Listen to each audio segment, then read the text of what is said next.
कहानी की शुरुआत में ही हम देखते हैं कि फेलुदा अपने कजिन तौपेश उर्फ तोपशे और अपने फ्रेंड लालमोहन गांगुली के साथ एक कल्चरल प्रोग्राम अटेंड करने के लिए छोटे से टाउन में आते हैं और इसी प्रोग्राम में फेलुदा एक स्पीच देते हैं और उन्हें वहाँ पर सम्मानित किया जाता है। इसके बाद जब ये प्रोग्राम खत्म होता है तो हम देखते हैं कि यहाँ पर ही फेलुदा के एक कॉलेज फ्रेंड रहते हैं और इतने सालों बाद उनके साथ मुलाकात होकर फेलुदा और उनके फ्रेंड दोनों ही बहुत खुश होते हैं और अपने फ्रेंड के थ्रू ही फेलुदा के साथ वहाँ पर जॉयचांद बोरल नाम के एक आदमी के साथ मुलाकात होती है और जॉयचांद बोरल यहाँ के ही एक पब्लिक स्कूल में पढ़ाते हैं। फिर फेलुदा के वो फ्रेंड उन्हें अपने घर लेकर जाते हैं और वहाँ पर जाकर उन लोगों की आपस में बहुत बातचीत होती है और इसी दौरान ही जॉयचांद बोरल फैमिली की एक बहुत बड़ी बात फेलुदा को पता चलती है। दरअसल जॉयचांद बोरल की फैमिली में एक पिंक पर्ल है और बहुत दिनों से ही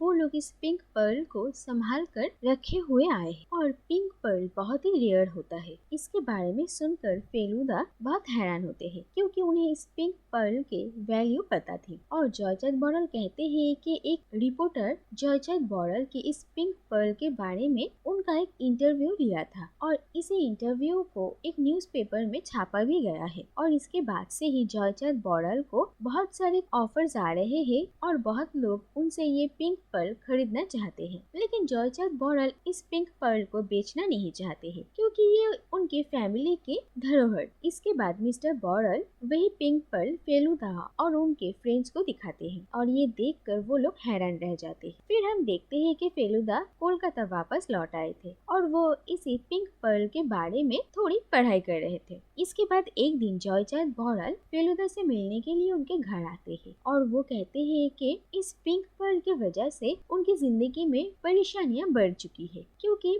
तरह तरह के लोग ये पिंक पर्ल खरीदना चाहते हैं। इन्हीं में से ही दो इंसानों के बारे में मिस्टर बोरल कहते हैं। एक है मध्य प्रदेश के एक राजा राणा सूरज सिंह और दूसरा है बेनारस में रहने वाले एक डीलर जिसका नाम है मगनलाल मेघराज। और मगनलाल मेघराज के साथ फेलुदा और उनकी टीम की इससे पहले भी कई बार मुलाकात हो चुकी है और उन्हें पता है कि ये आदमी कितना खतरनाक है। और फिलहाल मगनलाल मेघराज कोलकाता आए हुए हैं और मिस्टर बोरल के साथ मगनलाल मेघराज की एक अपॉइंटमेंट था और मिस्टर बोरल इस पर्ल को बेचना तो नहीं चाहते थे लेकिन उन पर भी बहुत फैमिली प्रेशर था और उनके बेनारस में रहने वाले ही एक कजिन इस पिंक पर्ल को उन्हें बार बार बेचने के लिए कह रहे थे और इसका शेयर भी वो चाहते थे और इसका शेयर वो डिजर्व भी करते थे। इसके बाद जॉयचांद बोरल फेलुदा से कहते हैं कि वो मेघराज को ये पर्ल बेचना नहीं चाहते हैं, इसीलिए जॉयचांद बोरल फेलुदा के पास ही वो पर्ल रख कर चले जाते हैं। फिर वो मेघराज से मिलने के लिए जाते हैं और मेघराज को ये साफ साफ कह देते हैं कि उन्हें उनका ये पिंक पर्ल मेघराज को नहीं बेचना है और मेघराज अपने आदमियों को जॉयचांद बोरल की तलाशी लेने के लिए कहते हैं और अगर उनके पास इस वक्त वो पर्ल होता तो वो जॉयचांद बोरल से वो पर्ल छीन लेते। और इससे ही पता चलता है कि मेघराज कितने खतरनाक इंसान है और अपने मतलब के लिए वो कुछ भी कर सकते हैं। इसके बाद देखा जाता है कि मिस्टर बोरल फेलुदा से फिर से मिलकर मेघनाथ से मिलने का अपना एक्सपीरियंस बताते हैं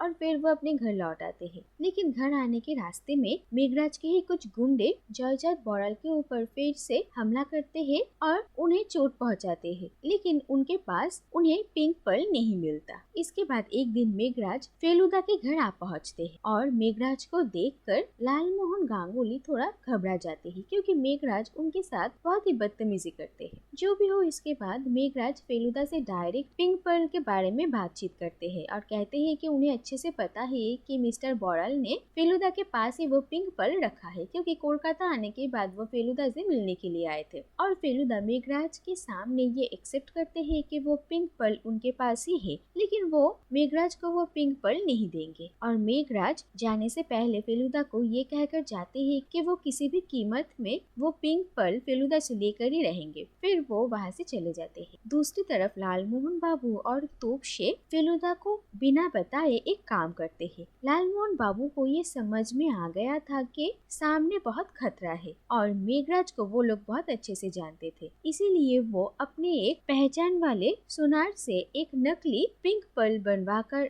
लाते हैं और फेलुदा के पास रखे हुए असली पिंक पर्ल से बदल लेते हैं और वो असली पिंक पर्ल लालमोहन बाबू अपने पास ही रख लेते हैं। और इसके बाद ही देखा जाता है कि एक दिन रात को फेलुदा के कमरे में कुछ गुंडे घुस आते हैं और फेलुदा को बेहोश करके उनके कमरे से वो पिंक पर्ल लेकर चले जाते हैं। और अगले दिन सुबह तोपशे को फेलुदा बेहोश हालत में मिलते। इसके बाद धीरे धीरे फेलुदा थोड़े ठीक होने लगते और वो मोहनलाल मेघराज से इस हरकत का बदला लेने के बारे में सोचते हैं। फेलुदा को तब तक भी ये पता नहीं था कि जो पर्ल मेघराज के आदमी लेकर गया है वो नकली है। और तोपशे और लालमोहन बाबू को भी ये पता था कि अब ये बात बताने से भी कोई फायदा नहीं होगा, क्योंकि मेघराज ने फेलुदा के साथ जो हरकत की है इसका बदला वो लेकर ही रहेंगे। इसके बाद फेलुदा को ये पता चलता है कि मेघराज कोलकाता से रवाना हो चुके हैं और वो ट्रेन से बनारस जा चुके हैं। दूसरी तरफ फेलुदा को ये भी पता चलता है कि राणा सूरज सिंह आगरा में एक प्रेस कॉन्फ्रेंस में आए हुए हैं। फेलुदा को पहले लगा था कि मेघराज सूरज सिंह को ही ये पर्ल बेचना चाहते हैं, लेकिन वो आगरा ना जाकर बनारस चले गए हैं। ये देखकर फेलुदा थोड़ा हैरान होते हैं और वो तय करते हैं कि वो लोग भी जल्द से जल्द बनारस जाएंगे। और ऐसा ही होता है। बनारस पहुंच के ही फेलुदा मेघराज से मिलने के लिए उनके घर जाते हैं और मेघराज से मिलकर फेलुदा ये कहते हैं कि उनके पास जो पर्ल है वो असली पिंक पर्ल नहीं है। और ये सुनकर लालमोहन बाबू और तोपशे थोड़ा हैरान हो जाते हैं, लेकिन मेघराज फेलुदा के बातों पर भरोसा करने वाले तो है नहीं, इसीलिए वो अपने पहचान के एक सुनार को बुलवाते हैं और उनसे ही इस पिंक पर्ल की जांच करवाते हैं। लेकिन ये पता चलता है कि वो सुनार इससे पहले कभी भी पिंक पर्ल को देखा ही नहीं है, इसीलिए वो अपनी कम जानकारी की वजह से ये कह देते हैं कि यही असली पिंक पर्ल है और मेघराज उन्हीं की बातों पर भरोसा करते हैं। इसके बाद फेलुदा वहाँ से चले आते हैं और फिर बनारस में ही रहने वाले जॉयचांद बॉराल की कजिन मोतीलाल के साथ वो मिलते हैं और मोतीलाल यहाँ पर एक मूवी थिएटर चलाते हैं। मोतीलाल कहते हैं कि उन्होंने जॉयचांद बॉराल को इस पिंक पर्ल को बेचने के लिए मना लिया है और वो लोग सूरज सिंह को ही ये पिंक पर्ल बेचने वाले हैं। और फेलुदा मोतीलाल को कहते हैं कि मेघराज के पास फिलहाल ये पिंक पर्ल है और वो किसी भी हालत में इस पर्ल को मेघराज से वापस लेकर ही रहेंगे और इसमें वो मोतीलाल की हेल्प मांगते हैं। और मोतीलाल के पास भी कुछ आदमी थे जो कि फेलुदा को हेल्प कर सकते हैं। और फिर तय होता है कि रात को वो लोग मेघराज के घर जाएंगे और वो ही पिंक पर्ल वापस लेकर आएंगे। और ऐसा ही होता है। मेघराज के घर के बाहर उसके जितने भी सारे आदमी पहरे पर थे उन सब को मार कर और मेघराज को बेहोश करके फेलुदा उसी पिंक पर्ल को लेकर फौरन बनारस से आगरा के लिए रवाना हो जाते हैं। और आगरा जाकर फेलुदा राणा सूरज सिंह से मिलने का एक अपॉइंटमेंट लेते हैं। और फिर वो लोग जब राणा सूरज सिंह से मिलने के लिए उनके होटल पहुंचते हैं तो फिर राणा सूरज सिंह फेलुदा को तरह तरह की सवाल करते हैं और ये जानने की कोशिश करते हैं कि फेलुदा के पास ये पिंक पर्ल कैसे आया है। और फेलुदा साफ साफ ये कह देते हैं कि जॉयचांद बॉराल ने इस पिंक पर्ल को बेचने का जिम्मेदारी फेलुदा पर ही दी थी। और सूरज सिंह फेलुदा को कहते हैं कि वो ये पिंक पर्ल उनके पास रख कर चले जाए और सूरज सिंह बाद में जॉयचांद बॉराल को उनके पैसे भिजवा देंगे। लेकिन फेलुदा साफ साफ ये कह देते हैं कि डील तो उन्हीं के साथ करनी पड़ेगी। सूरज सिंह को पिंक पर्ल तभी मिलेगी जब वो जॉयचांद बॉराल के नाम का चेक उन्हें देंगे। और इसी बात को लेकर सूरज सिंह और फेलुदा के बीच थोड़ी अनबन तो होती है, लेकिन फेलुदा अपने बातों पे कायम रहते हैं। और राणा सूरज सिंह फेलुदा के इस एटीट्यूड से इम्प्रेस होते हैं और उनकी बात मानने के लिए तैयार हो जाते हैं। और इसके बाद जब फेलुदा सूरज सिंह को वो पर्ल देते हैं तो सूरज सिंह भी अपने एक ज्वेलर से इस पिंक पर्ल की जांच करवाते हैं, लेकिन वो ज्वेलर कहते हैं कि ये पिंक पर्ल नकली है। और ये सुनकर सूरज सिंह बहुत डर जाते हैं और वो ये पिंक पर्ल फेलुदा को वापस लौटा देते हैं और गुस्से में कहते हैं कि वो लोग यहाँ से अभी निकल जाए। और ये पिंक पर्ल नकली है ये बात सुनकर लालमोहन बाबू और तोपशे दोनों ही हैरान हो जाते हैं, क्योंकि आगरा आते वक्त रात को जब फेलुदा ट्रेन में सो रहे थे तभी लालमोहन बाबू और तोपशे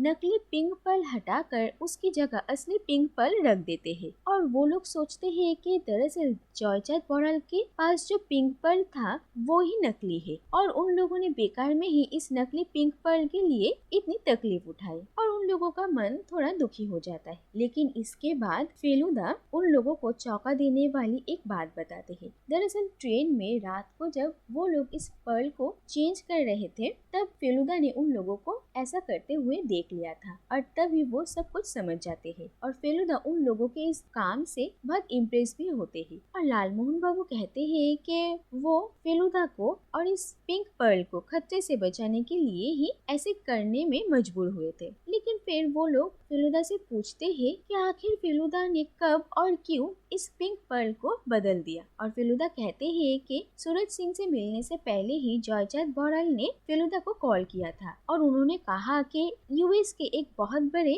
आदमी इस पिंक पर्ल को खरीदना चाहते हैं और सूरज सिंह से ज्यादा पैसे ऑफर कर रहे हैं, इसीलिए वो लोग उनके साथ ही ये डील करना चाहते हैं। और फेलुदा ने इसीलिए सूरज सिंह को वो नकली पर्ल दिया। और जब वो लोग सूरज सिंह से मिलने के लिए आने वाले थे, तभी लिफ्ट में लालमोहन बाबू के बैग से फेलुदा उस नकली पिंक पर्ल को ले लेते हैं और असली की जगह उसे रख देते हैं, जिससे कि सूरज सिंह को भी ये भरोसा हो जाए कि ये एक नकली पिंक पर्ल है और वो उन लोगों के पीछे आना बंद कर दे और जॉयचांद बॉरल अपने पसंदीदा ऑफर के साथ ही इस पिंक पर्ल का डील कर सके। और ये सारी बातें सुनकर लालमोहन बाबू और तोपसे दोनों ही बहुत हैरान हो जाते हैं। और आखिर में हम देखते हैं कि असली पिंक पर्ल अब फेलुदा के पास सेफ था और अब वो लोग सारे प्रॉब्लम से बाहर थे और इसीलिए फेलुदा, लालमोहन बाबू और तोपसे तीनों ताजमहल देखने आते हैं और वो लोग बहुत एंजॉय कर रहे थे। और इसी के साथ ही ये कहानी यहीं पर ही खत्म हो जाती है।